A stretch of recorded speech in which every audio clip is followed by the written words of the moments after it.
Ahoy and welcome back to another video. It is now the end of October. I'm actually recording this on Halloween night. Got my festive Halloween shirt on. I normally like to post these the morning of the last day of the month, but I'm a little behind.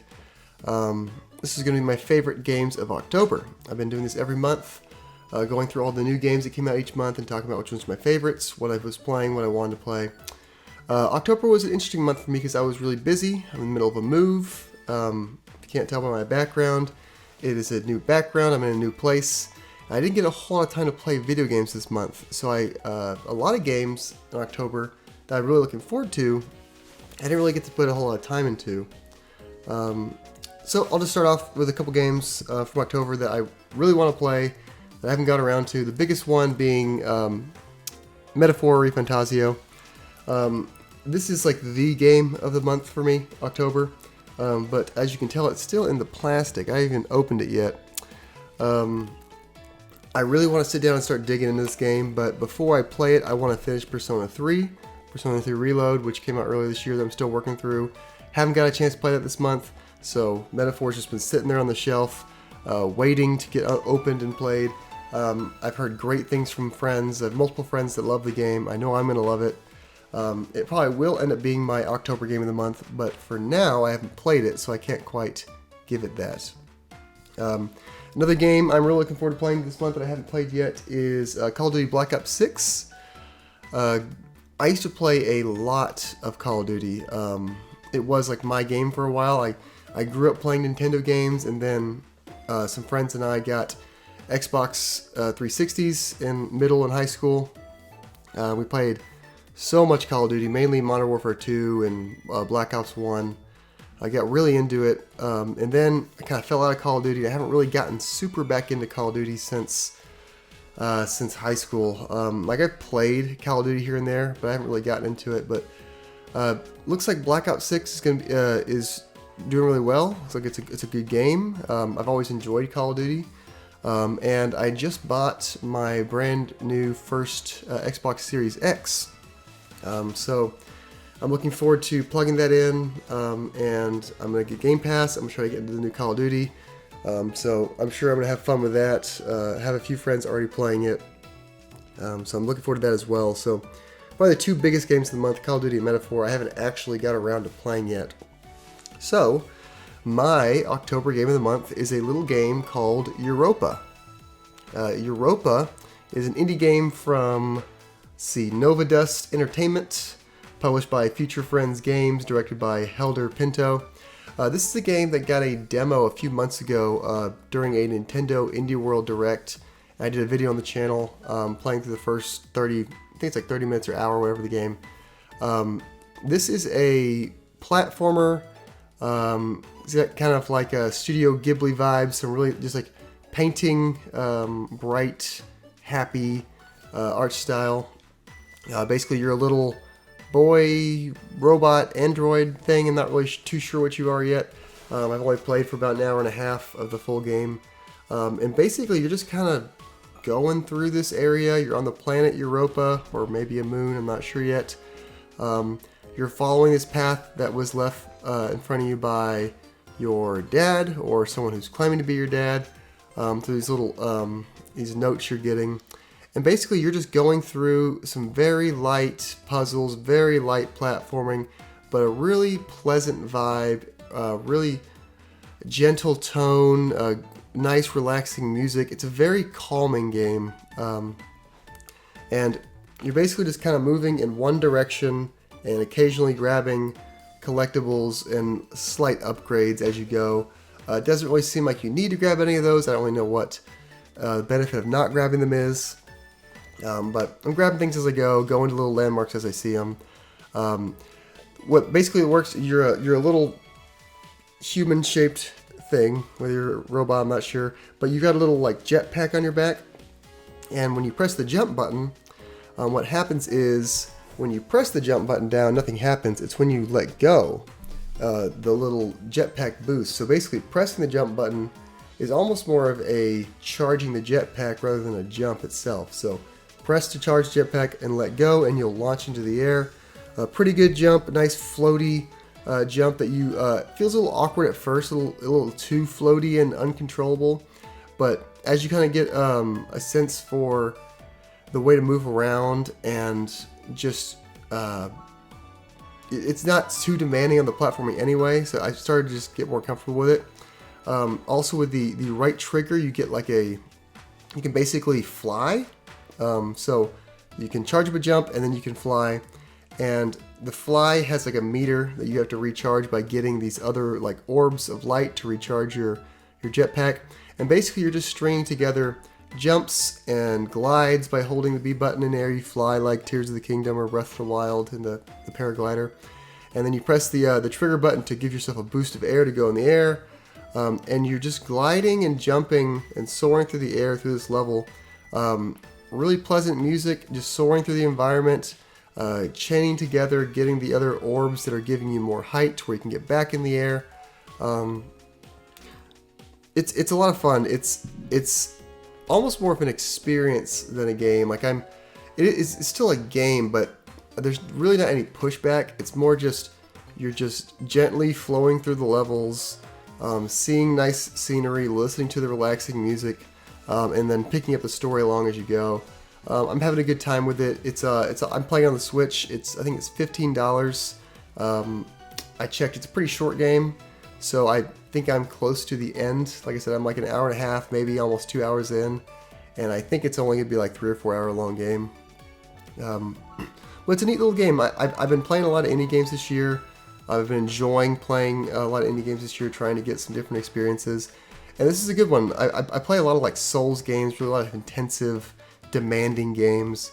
And it's nice to play something like this every once in a while, especially when, you know, like I'm working through a move, I'm tired.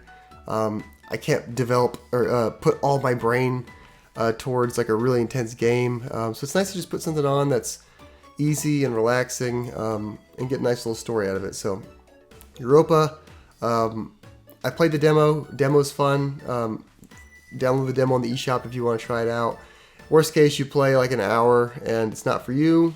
Who cares? You get to try something new. So yeah, Europa is currently my October game of the month. We'll see how it stands up next to Call of Duty Black Ops 6 and Metaphor once I actually get time to play those.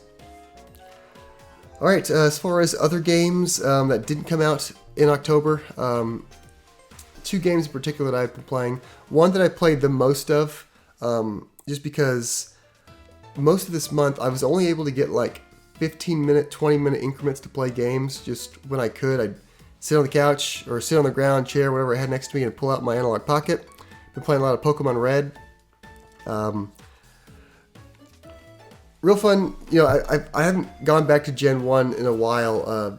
It's very nostalgic, obviously, and it's still got all the basics, and it's got, you know, the original 151, which I'm really nostalgic for and I love, but man, Gen 1 is so clunky sometimes. You can't run.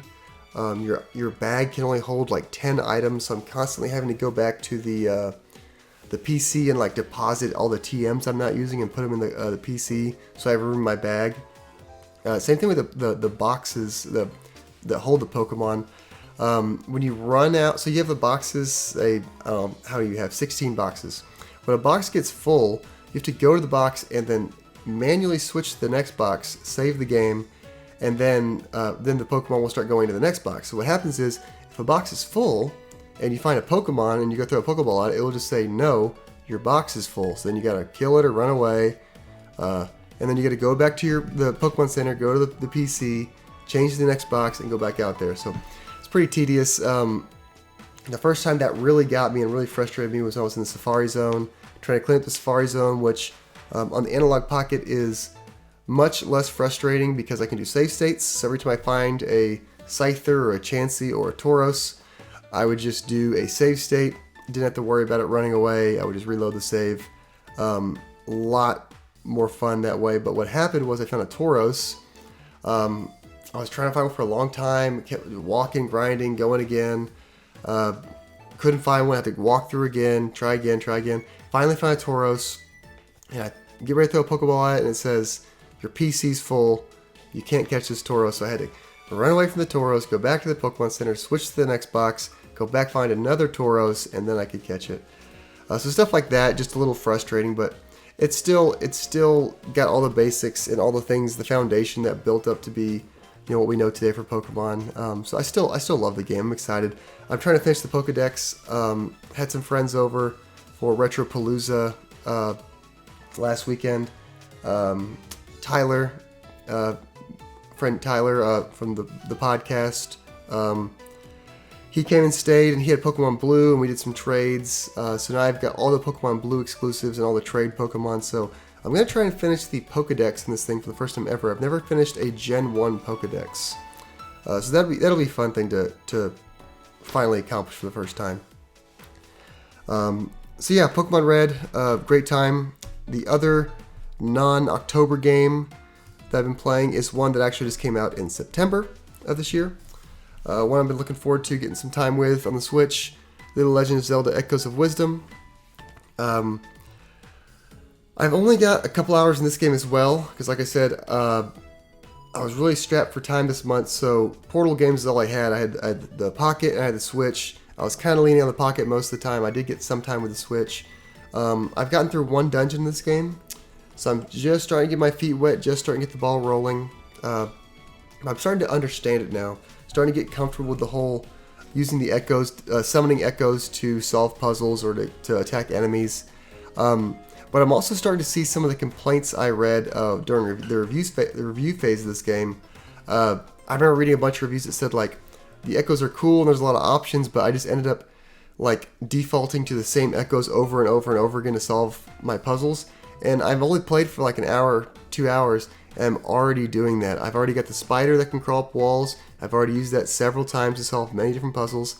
The bed, which you get like within the first 10 minutes, I've already used that to do basically anything that requires me making a staircase, because it makes a great staircase, because it's too long and one tall, so you can stack them up in a staircase and basically get anywhere.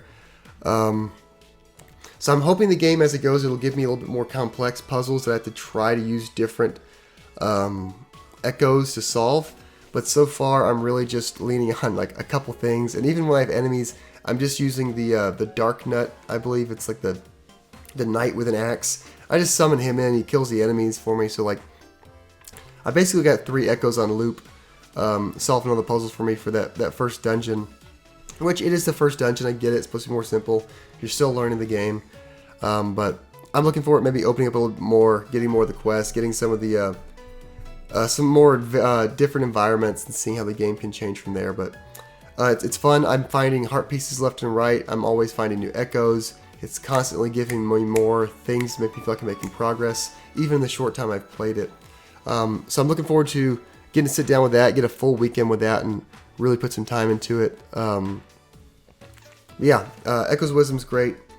This will be like the main thing I'm playing now that I'm getting back in the rhythm of things and getting back to a more normal thing. It'll be this, Persona 3, and then Call of Duty. Trying to balance them as I have time for each. But yeah, October, cool month for games, but not one that I get to take advantage of a whole lot. I'm really excited for Metaphor when I finally get a chance to play it, probably in late November or December. I know I'm going to love it, so I'm really excited to get around to it. But November's also got a couple games I really want to try. I'm a big Mario and Luigi RPG fan, and Mario and Luigi Brothership comes out in a week from this recording. I'm getting that day one. I'm going to play that, whether or not I finish Zelda. Hopefully I have finished Zelda in a week. Probably not. I'm going to play Mario the day it comes out, because I love Mario and Luigi RPGs. And then Dragon Quest HD 2D. Dragon Quest 3 HD 2D comes out a couple weeks after that. I'm probably going to want to play that. So really RPG heavy for me. There is no way I'm going to get to finish all of these RPGs for the year's over, but such a great year for RPGs. There's already been so many I've skipped out on, like the Like a Dragon, the Dragon's Dogma.